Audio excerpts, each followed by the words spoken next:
so much for joining me today in this seminar. And we're going to be looking at the question of loss and lockdown. So we're going to be thinking in the next about 45 minutes about how we ourselves manage and process the loss that has been so much part of this weird season, but also how we help those we're supporting, children, young people in a school setting or at home or in our community or in youth work settings. So wherever you're encountering these issues, we're going to be thinking really practically about how does your mind respond to loss? What does that look like? What does it feel like? And what is it about the nature of this season that has created such a need for us to process and manage issues around loss? Because it really is one of the big topics and one of the big challenges of this season for almost everybody, no matter what your situation, what your context, what your experience of lockdown has been. So we're going to be thinking about how to do that. So just to say hello, tell you a little bit about myself if you haven't met me before, if you didn't watch my other seminar. My name is Dr. Kate Middleton. I'm a psychologist by background. I work for a church in Hitchin and Hertfordshire, and I'm also the director of two very exciting organisations. Well, I should say one organisation and one project. So I'm the director, one of the directors of the Mind and Soul Foundation. We can be found at mindandsoulfoundation.org. if you want to look us up online after this. And we are all about supporting mental and emotional well-being and equipping and encouraging the church to get stuck in. So not just when people are unwell, but helping to release their full potential, thinking about what real life and good life looks like, how we can support people to do life well amidst whatever the challenges are that they're facing. So in this unique season, thinking about the challenges of lockdown and pandemic life and how we can support people to not just survive, but thrive in spite of this really difficult time that we're in. And then I'm also the leader of a project called Headstrong, and you can find Headstrong at beheadstrong.uk. And Headstrong is an online space designed for teens and young people that is all about helping them to manage the challenges of real life and real faith in this crazy real world that we're in right now. So what does it look like to be trying to get through each day now as a teenager living in 2020? What does it look like if you're trying to understand some big questions of faith in that context? How do you do life well? How do you manage difficult emotions? What do you do in the moments when you're feeling flat or low?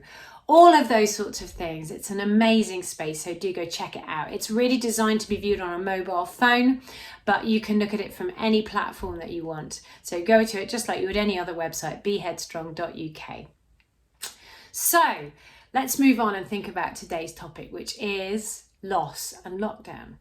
So this is really one of the big challenges of this season that we're in, apart from managing the day-to-day questions, the uncertainty, the change, many of the emotions and the stresses that are around. In this season, as we're trying to get into something like a normal rhythm of life, trying to adjust the way that we live to doing it in the context of a global pandemic, one of the big difficulties that we have is we're trying to live forwards from this point, but we're also dealing with and trying to process some stuff about what has come in the 6 months that have led us to here. Because I don't know about you, but lockdown took me totally by surprise.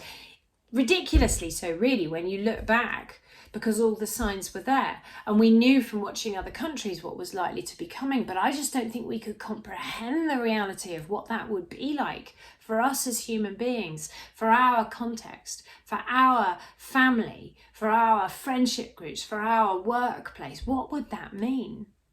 And this season, therefore, is this moment of trying to process, trying to ponder, trying to get our heads around the change that this has brought to the whole of the way of what it means to do life in 2020 and thinking forward to 2021 and however long this is going to go on having an impact.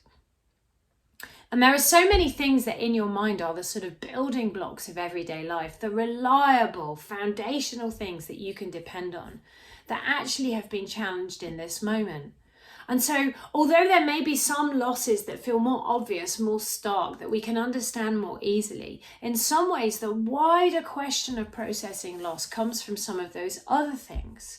Some things that have just changed, some of the stable, secure, previously dependable things that there were in life that just aren't there now or aren't the same. The question marks that have been raised over some of those things. And all of this has triggered feelings and emotions that we experience as loss. Because an emotion is your brain's way of grabbing your attention. It's your brain's way of telling you, this needs attention. You need to process this. You need to figure it out. There's something important going on here. And so in all these circumstances, when some of these big things have changed, your brain is using an emotion, the complex set of emotions that we would describe as loss or grief or bereavement, to keep some of these things at the forefront of your mind, to stop you from being able to forget them and just ignore them, to say, no, there's actually something going on here that you need to look into, to understand, to change the way you think about, to figure out how it's going to change the way you act in the future now that you cannot depend on this thing that maybe you previously thought you could depend upon. So one of the challenges of grief and loss is that sort of tennis game between your brain saying, woohoo, hey, focus on this, concentrate on it, think about it, figure it out. And you thinking, I actually don't want to think about that. It sucks. It's painful. It's difficult. I'm going to try and push it down, distract myself, try not to think about it. And your brain is like, no, hey, this really matters. You need to figure out what this means. And the more we get stuck in that game of tennis, the more difficult and painful grief can be. So that's why some of the rituals, some of the practices that we've developed as human beings help us process grief and loss and bereavement. Things like funerals where it's bereavement, that the moments in life, the significant markers of some of those key transitions help us to process what's going on so that the tennis game can stop. And in this season, while we've all been so head down, just get on with it, just dealing with the next challenge, many of us have not had the time yet to process some of the loss and difficulty. And therefore what happens is your brain continues to trigger those emotions, which also raises your stress level, which just creates this space where you feel overwhelmed, emotional, reactive, not yourself. And it's become really challenging for many people. And we're seeing this with children and young people too. And in a weird way, as they've gone back to something that feels more like normal life, some of these feelings of loss have come to the surface more than they did actually during the lockdown itself. Because perhaps only once you're off that red alert, acutely stressful moment and you get back into something that resembles normal rhythm more, only then does your brain have the headspace to say, actually, what about this? What did that mean? So I remember a moment with my son in his first week back at school. He's 8. And we were doing what used to be our daily routine at the end of each day. You know, he has his dinner, he has his bath, and then we do some stories in bed because he still loves being read to, even though he's 8. And so we were curled up and we were reading his latest favourite book. And he just said, he turned to me and he said, Mum, isn't it great to be getting back to normal? And I was like, yeah, he'd had like 3 days back in school then. And I'm thinking, yeah, that's nice that he's starting to feel that sense of something he can settle back into, something he can rely on again, something that feels normal.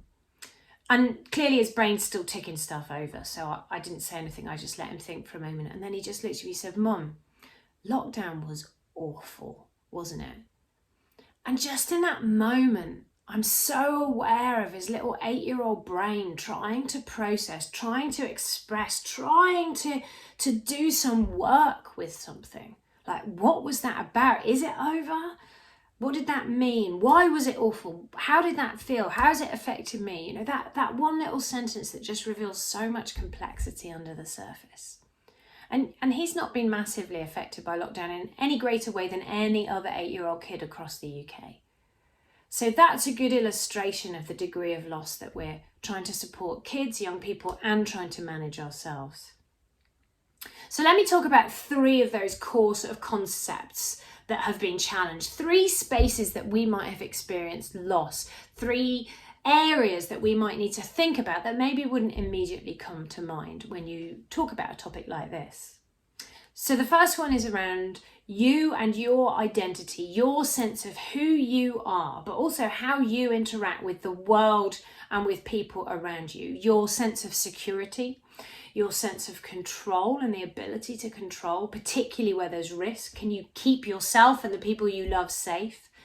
And linked to that, your sense of vulnerability. Am I basically someone who's pretty strong? I'm going to be okay even if things go crazy. Or do I actually feel really vulnerable? I might be in real trouble if this happens.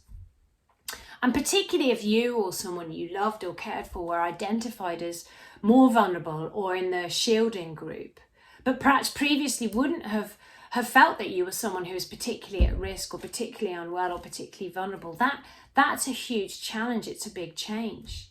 And particularly for those who are fighting long-term illness, the battle not to be defined by your illness is something that's always very much a key topic. And suddenly in this moment, that became acutely challenging because you were being defined literally by your illness and asked as a result to shield. Some other key areas of identity that were challenged would be around your work role, your career, your job identity. You know, many people lost that entirely, either temporarily because they were placed on furlough or permanently. Or it just changed completely. You're working at home, you're not seeing people, you don't feel part of that bigger team anymore. Maybe the dynamics in your work team, in your team at school, if you're a teacher or wherever, maybe that changed. You know, in many schools, some people were in their schools throughout lockdown. Other people were teaching from home, doing online teaching. Those differences may well have changed some of the balance in your identity and the identity of your colleagues. What does it mean when our work becomes detached from any real connection with our colleagues? What does it mean when you have to take on new identity or your existing one changes? So suddenly overnight, if you became a teacher because you loved that face-to-face connection with young people, or maybe you're a youth worker or you go into schools to support students on mentoring schemes or something like that, and you do it because you love one-to-one connection, but suddenly overnight you're supposed to become someone who's tech savvy and can do it all on Zoom. That's a huge change to the nature of your job and the identity. For many kids, young people and adults, there was a change to the relationships that they had with some of those people, to the responsibility or weight in those relationships. So maybe there were people that they relied on beforehand who they couldn't rely on anymore. Some of those identities changed. And you may be one of those people. You were someone that before lockdown, some of the young people or children you work with utterly depended upon, but you disappeared from their life. That's a challenge. Some of us just had to take on new identities. So I was one of those people in that wonderful space where I'm still working full-time now from home, but I'm also head teacher and teacher, dinner lady, all of those things because we were homeschooling. So for many of us, our identities changed. And there's another challenge to identity, which was because of all these changes, because of the increase in stress, the people that we were seemed to change. So many people I speak to say, gosh, I just don't feel like myself anymore. I see myself react and respond to things and it's not like me. And some of those changes were really positive. People called to step up to new responsibility, into new spaces. Some of those changes can be much more challenging, just suddenly seeing yourself as this, grumpy, shouty person. I know homeschooling certainly brought me to that space a few times. And these things make us question ourselves.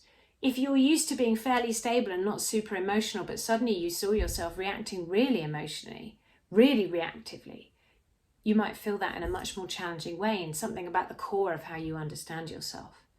So that's the first area of loss, is related to how we see and understand ourselves. The second is about community.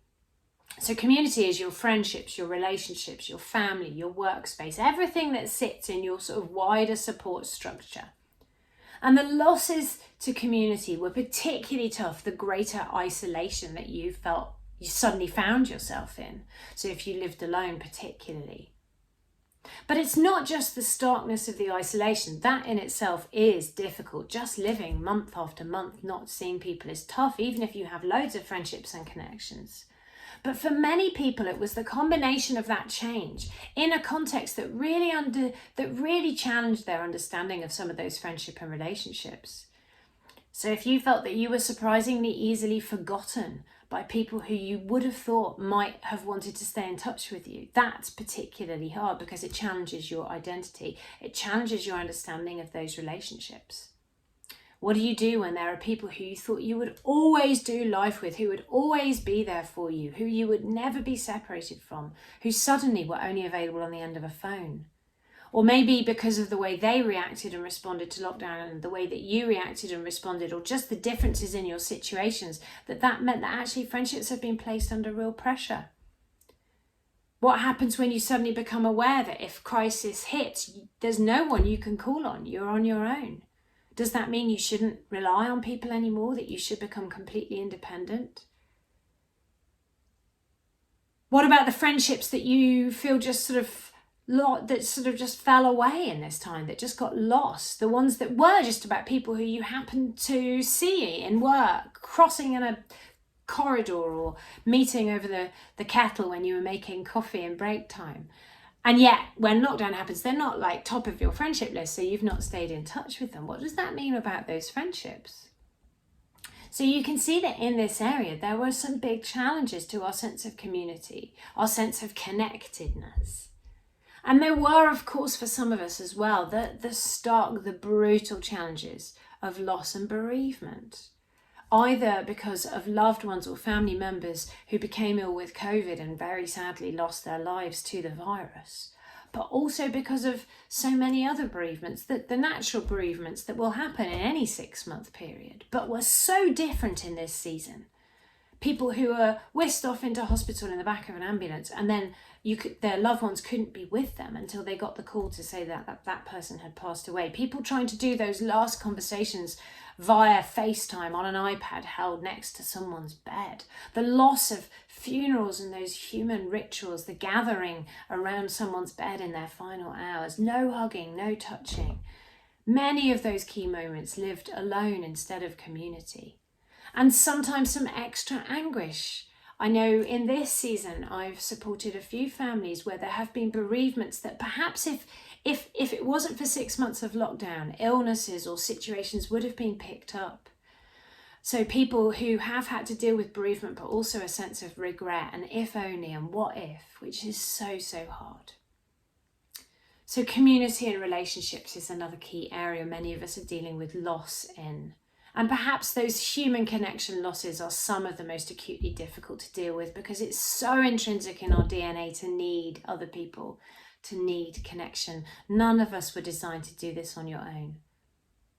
The third area of loss then is around activity. So all the things that you can and can't do, your daily rhythm, the things that are part of your normal days, weeks, months, the things that make life worth living. We're hearing so much conversation about that now in this season as we think about maybe an extended time of having to live life differently. What are the crucial things that we need to have to make life worth living, to get value of life, quality of life? What does that mean for me, for you, for our children, for our young people? What are the things that are so important that we cannot lose them, that we have to preserve them? And where do they sit in the pecking order of some of the other things that are clearly important, like keeping the economy going? And you know, in this season, one of the biggest losses that we've had is those moments of fun. Like just being able to hang out, to chill out, to have fun. Life has become such a grind at the moment. It's like all the time we're dealing with difficult stuff, the latest change, the next worry, the next challenge. Many of us are still rediscovering how to have fun. Often people lost motivation, the get up and go, you know, just your love of life because it's become so challenging and so difficult. And we've lost freedom as well. We've lost what's called our agency, your ability as a human being to make decisions about what you want to do or not.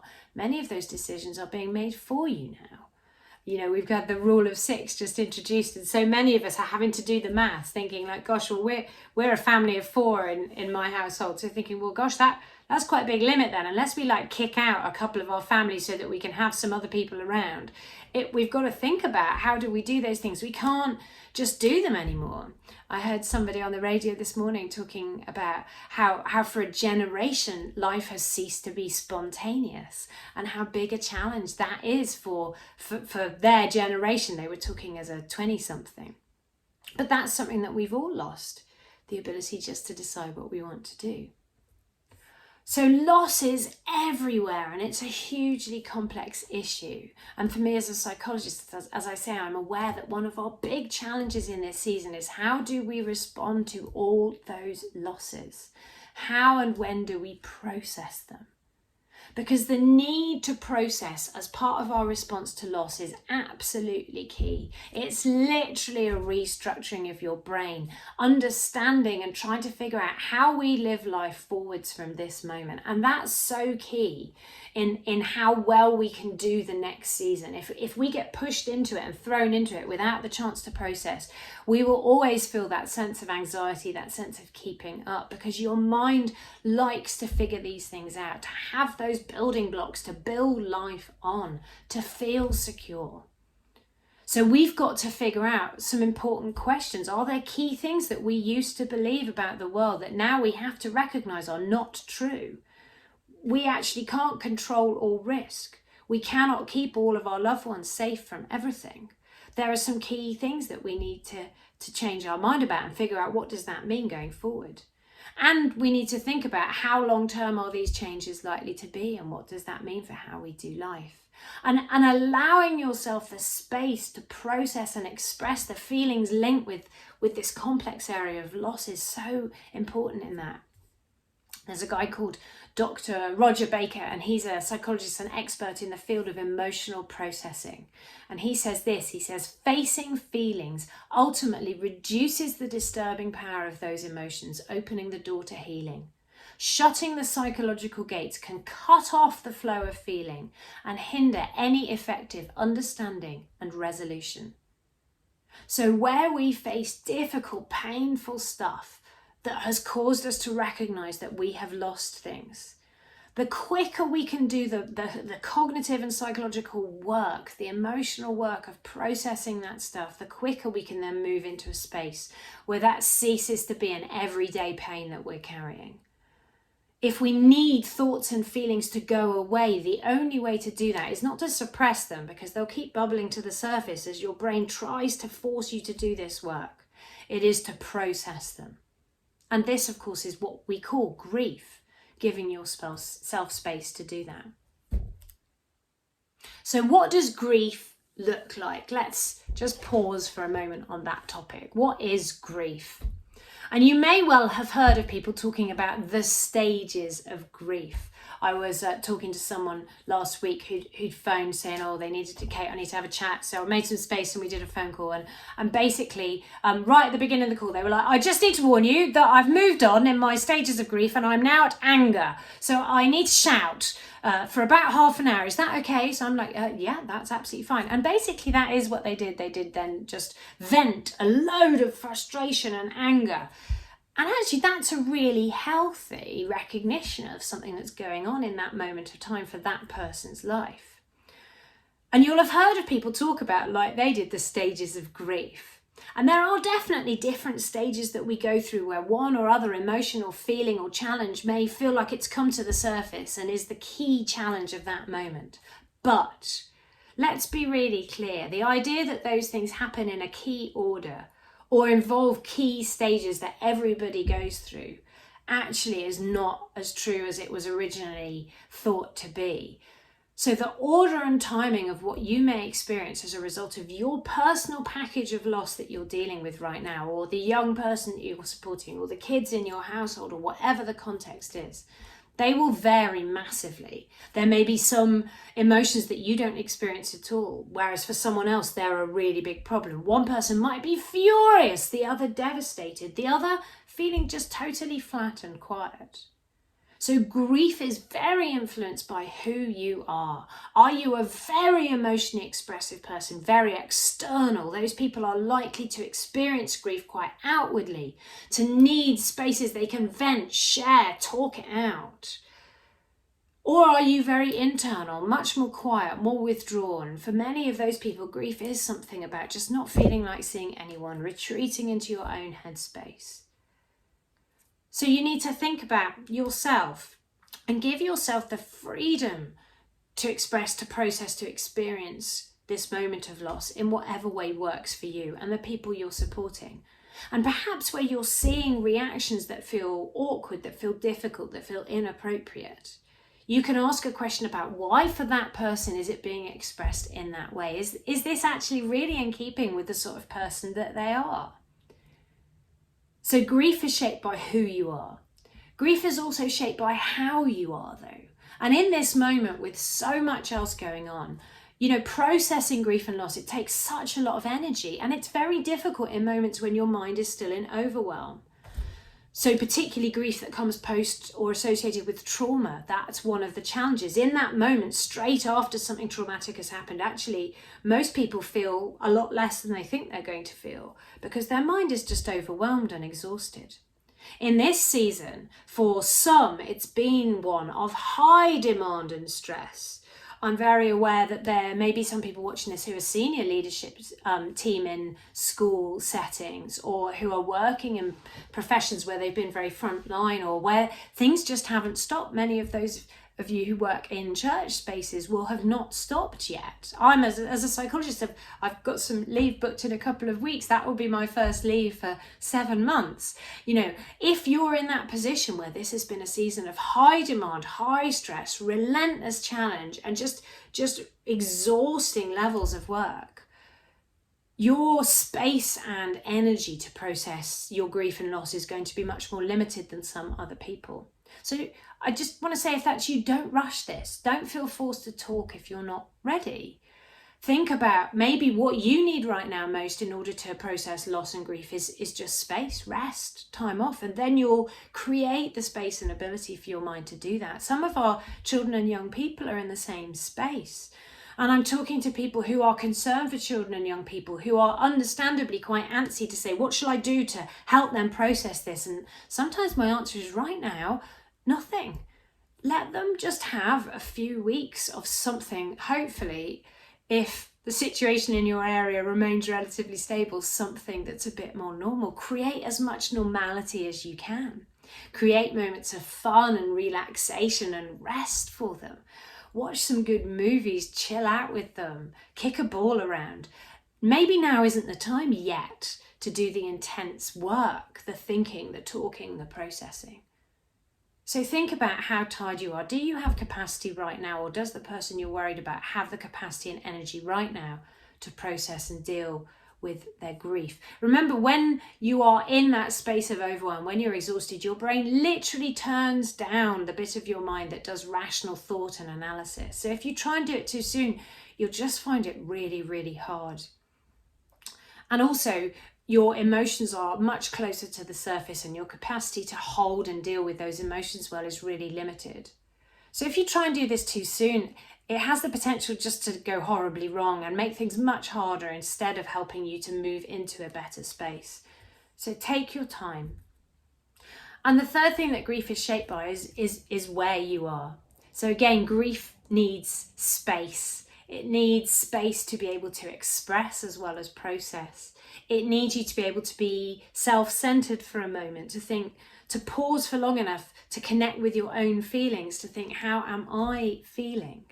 If you're in a position still where you are holding the emotions of a lot of other people, that's going to be much harder if you're supporting someone who's in that space. So a young person who's got someone in their household who's very vulnerable or who's been shielding may feel an incredible pressure to hold things, to be strong for that person. They may struggle with guilt around, well, if I admit that I'm finding this hard, what about my mum or dad or aunt or uncle or granny who's actually in a harder position? And that challenge with guilt, with actually there are so many people who have things worse than me, maybe I just shouldn't be feeling this, is a real one when it comes to grief and loss. To allow yourself to say, actually, for me, maybe uniquely because of the person I am, the situation I'm in, the context of when this happened, this thing may feel like nothing to someone else, but to me, it rocked my world. To me, it left me reeling. That's hard. And in terms of where we are, we also need to be aware of the limits and constraints on just the practicalities of how we process grief and loss. So for many of us, our day-to-day support people, the mates, the people we go to, the people we have a laugh with, they are where we manage a lot of these little emotional moments. And right now, when there's some bigger emotional moments, we're also in this challenge because we don't have those natural spaces to have those conversations. And that can create a real intensity around things that makes it harder because it doesn't feel normal, because we're not able to totally relax with people.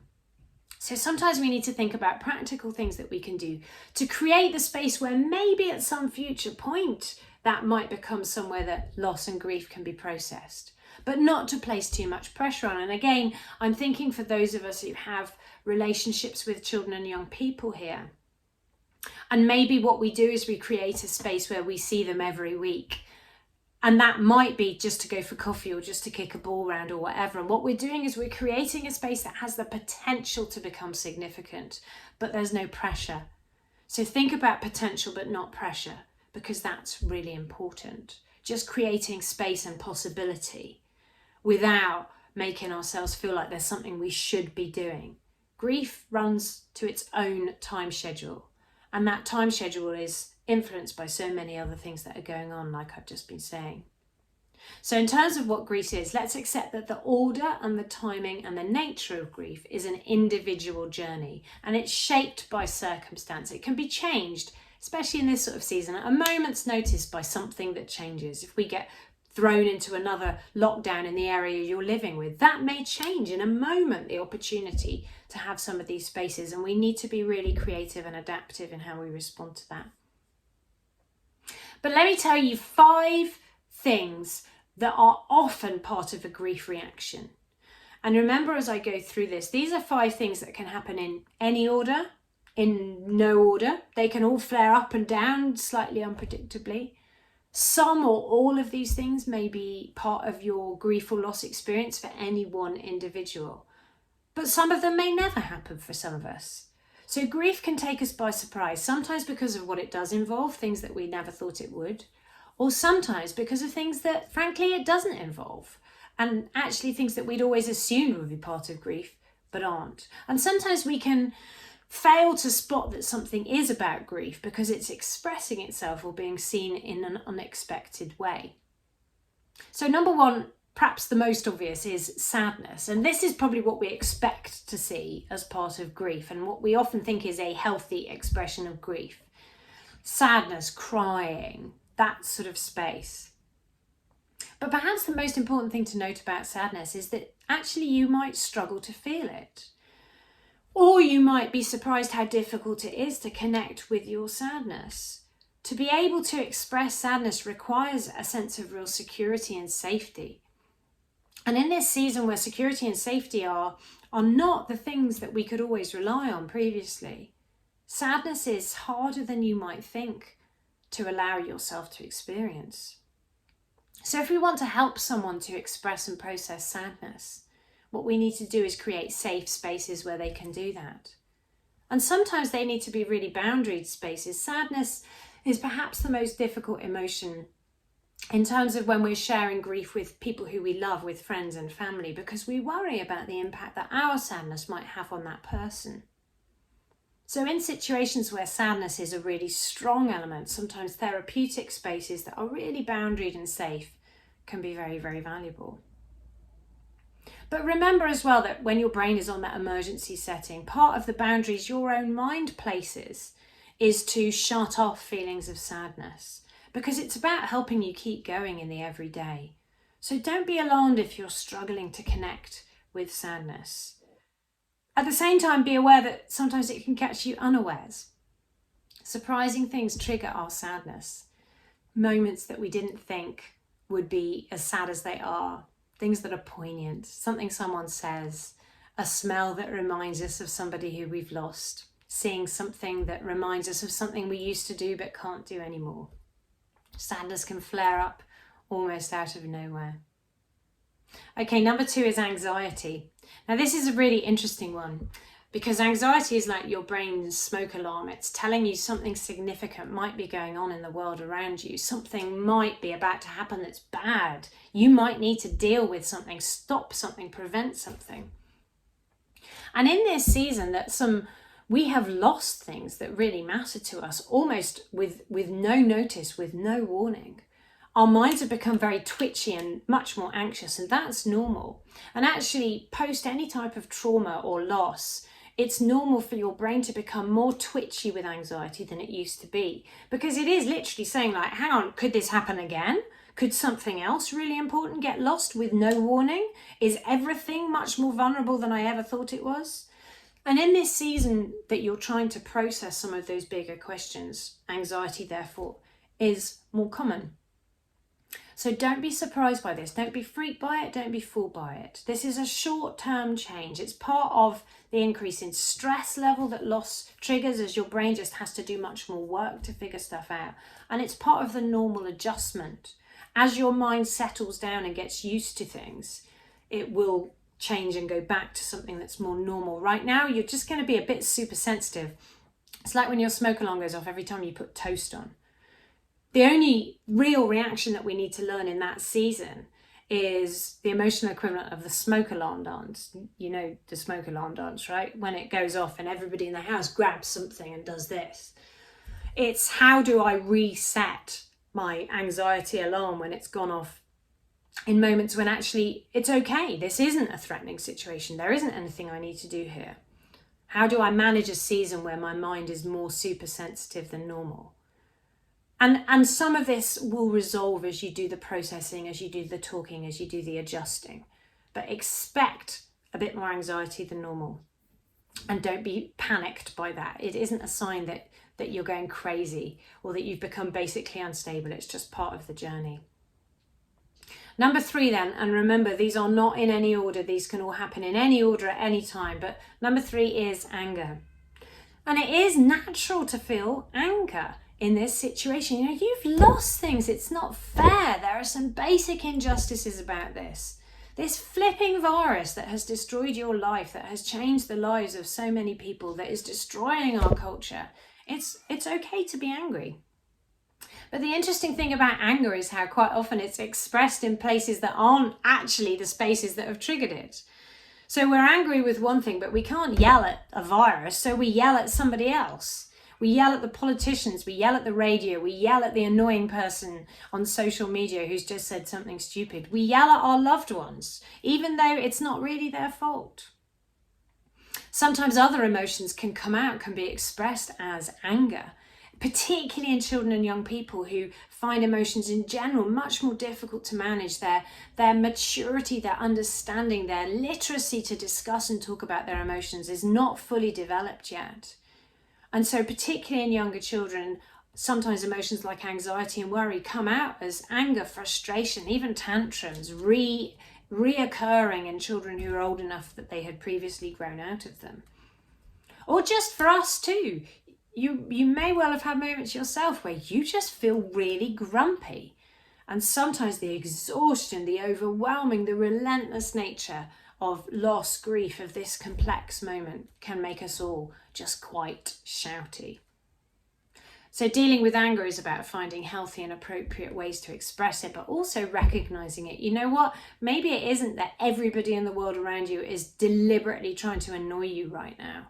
Maybe you're just more prickly than normal because there's some stuff going on in the background that you need to deal with and make space to process. Or maybe this is just a moment like the lady who phoned me the other week where you do need to find a good safe space to vent, to release some of the anger that you're feeling.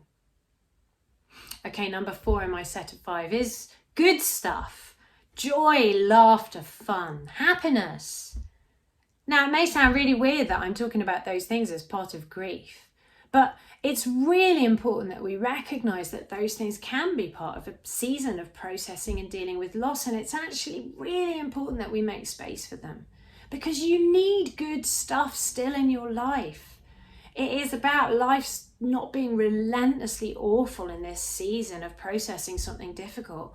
It is about dropping your stress level. So processing and dealing with some of those other emotions is so hard, so stressful, so difficult. We need times where we can kick back, enjoy ourselves, relax, forget about that stuff. It doesn't mean we're no longer sad. It doesn't mean we're selfish. It doesn't mean we didn't love the person that we've lost.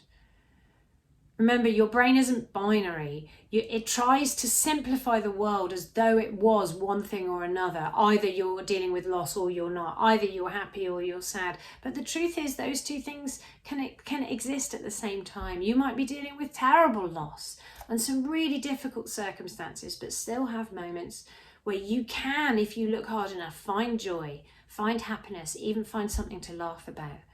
And that's a brilliant thing to do. I said in my other seminar for this conference that the verse in Nehemiah that says the joy of the Lord is your strength, that Hebrew word, that ancient Hebrew word, literally means it's your fortress, it's your place of protection, it's something that you can retreat to in life's most difficult moments, and it gets you through, it keeps you safe. So maybe if you're dealing with a lot of loss right now and you're finding that really hard, another thing that you might need to do for yourself is just find some spaces where you can have fun. When you meet with friends, instead of that being yet another opportunity where you have to go through the difficulty and talk about painful stuff, maybe sometimes it should just be about laughs. Go watch a movie or just sit outside in the dark and drink a lot of cups of tea, or whatever it is that you might be able to do in this moment, bearing in mind the local restrictions in your area and your own circumstance. But whatever you can do just to have some laughs, do a Zoom quiz, whatever works for you. Remember to build those things into this season of processing loss. And number 5, the last thing you might feel or someone you're supporting might feel as part of loss is this: nothing. And nothing is probably the hardest thing to feel, because we can deal with something. It feels tangible and we can do something about it. Those trying to care for us and support us can do something with something. You're angry, they can let you vent. You're sad, they can't give you a hug actually at the moment, but they can do the distanced equivalent of that. There are things they can do. They can send you flowers. There's stuff that they can do. They can make you dinners. Nothing is a bit of a puzzler in this moment of loss and grief. And a lot of people are really quite alarmed by feeling nothing. They think, what's wrong with me? Is something weird about my head? Is this going to hit me at a later date and be horrendous? Why am I feeling nothing? But it is normal to have seasons where actually you just feel either literally nothing, or you might notice the lack of emotions. You feel flat, you feel almost detached from reality, from the world, like you're just going about things on automatic pilot, not really connecting. And this can be really normal, particularly at first. So if you've been through something traumatic or something has happened very suddenly, there is this season where very often, as part of responding to that, your mind is protecting you from the wider implications of it. Or you are just exhausted, overwhelmed, or in that emergency state, and therefore you're just not feeling very much.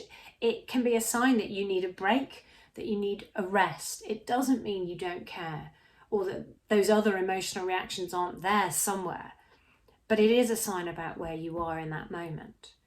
So if you're feeling nothing, don't beat yourself up about it. Don't be anxious, but maybe do think, could I take a break? Could I get some rest? Could I get away? Is there somewhere I could create space for myself to think and process and act and react to what's gone on? But the other way you might feel nothing is just because maybe there are key parts of grief and loss that you're not that type of person. They're not going to be part of your experience. So somebody else may be really devastated and very tearful, but that's just not the way that you express and process things. Maybe you are a more angry person. People are different. One person's need might be for lots of talking space where they can talk and sob and share. Other people might need space to go out for lots of long runs and kind of pound out their loss and grief and process it somewhere within that. So we need to recognize that grief is a really individual response. And all of these things can come in waves. They can come predictably. There may be a moment that you know is going to be tough. You have to go back to a workplace that isn't the same as the one you left. You have to go through somebody's birthday when they've passed away, or key moments where you know that loss is going to feel acutely painful. But they may also be totally unpredictable and just hit you like a wave from nowhere. And in those moments, the key to grief is, instead of battling with the waves, instead of trying to stand upright and just somehow be buffeted by them but not give, the key is to learn to surf them. Go with them. Allow yourself to feel what you're feeling. And within that, find good ways of processing and sharing that. So 3 quick things then of how you do that. Number 1, intentionally find yourself spaces to process. That could be spaces with friends, with family, or it might even be therapeutic spaces. They could be talky spaces, but if you're very internal, they could be withdraw spaces, headspace spaces, moments when then no one else is around. It's not all about talking. Remember, think about reading, praying, journaling, or just time doing nothing. Those spaces can be surprisingly productive when it comes to processing. So process. Number 2, express. And again, remember, this is bigger than just talking. So if you're a writer, write things down, write poetry, draw, paint. Remember, a physical expression, like I say, pounding out frustration, going for long runs or walks. Some of those things can help us process in a way that we couldn't do verbally. So just be creative about how you do this. And remember, expressing can take a lot of emotion. It can be exhausting. So sometimes you'll need to rest before you can express. And if you've expressed, you may well then need to rest. So go easy on yourself, look after yourself, and make sure that you're giving yourself time for that recovery as well as the expression. And then number 3 is connection, thinking about the key people who will help you. And this is about being creative, varying it, not placing all your eggs in one basket, not placing all your pressure on one friendship. And I would just say, remember that in this season, it is one where sometimes therapeutic spaces can be really valuable. And these needn't be like years of intensive therapy. It could just be a couple of sessions with a really good therapist, particularly if you're someone who's supporting a lot of other people, or if you're in a very senior leadership position. If your job is to hold the emotions of a lot of other people, you might find that you've become so good at suppressing and managing your own emotions that connecting with some of what you're feeling right now around grief and loss, actually kind of you would benefit from having somebody else help to steer you through that journey. So let's think about creativity and the people that we need to connect with to help us do our own journey.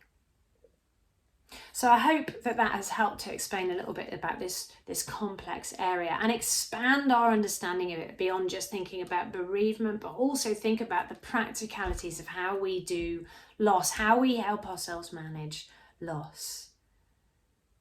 And so I'm just going to pray at the end of this session. Just, Lord God, I want to pray for anyone who's watching who's really struggling with feelings of loss and grief right now. And I pray that your love might surround them, that they might know that you're close to them, that they might be able to connect with you, and that in the safety of that relationship, they'd be able to connect with their own feelings too. And I pray for those of us who are supporting other people to manage loss too. Lord God, help us to create the right spaces, to be sensitive, to be empathetic, to be creative in how we do that well. And throughout this season, Lord God, my thanks to you is that verse from Psalm 34, that you are close to all whose hearts are crushed by pain. So I pray for anyone who feels literally crushed by the pressure of this season, the season that we've gone through, the season that we're going through. And I do just pray for your love and your peace that surpasses human understanding to help us manage the difficulties of this season. In Jesus' name, amen.